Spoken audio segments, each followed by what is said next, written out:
Oil prices closed out a historic month on a high note. Crude rallied yesterday after several producers said they would cut output, but the outlook for everything, including oil, remains cloudy, even as OPEC's new deal is scheduled to go into effect. Let's welcome Kevin Book, co-founder and managing director at ClearView Research Partners. Kevin, you use the word for April, you use the word trough. An enormous demand trough. Are you comfortable using that word, or could a trough last 2 months, or do you think that was it? That was the lowest it gets? I'm not sure it's the lowest it gets, but it's about as low as it can conceivably get without disease getting worse and without shutdowns expanding. Look, 30% or thereabouts of global demand disappearing, just evaporating, is pretty bad. So we're at the reopening phase in the world's largest oil-consuming economy.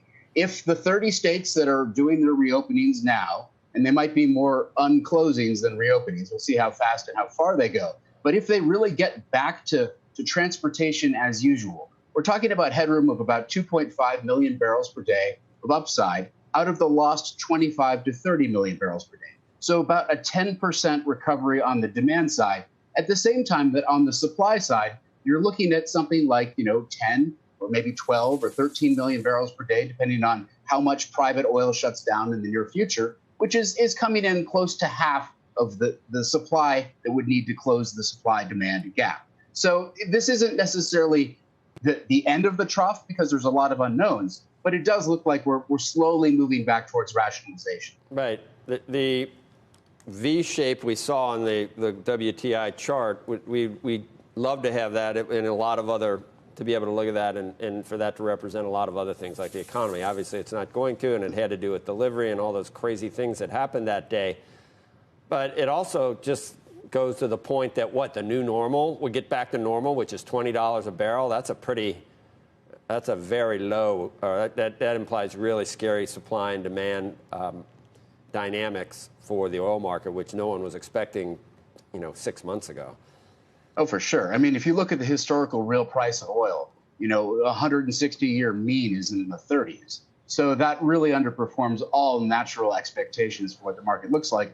And it's probably not sustainable. Look, landing in the 30s isn't good news for a lot of producers that are breaking even in the 40s. On the other hand, if you ask, where are we now? Of course, if I just told you that the good news of the story is that we've added a couple Lego bricks to our stack, but we haven't made the full model yet. We're somewhere closer to half of the supply-demand gap closing. That means inventories are still expanding. Not good news yet, but when you ask, where are things going? It happens fast at the end, right? It sort of starts gradually, then suddenly. And so when inventories do start to rebalance, it could be a long way off, but everyone's looking for that moment. And what we're saying is 30 of 50 states reopening is no small thing if it goes well. If it goes poorly, it's really bad news.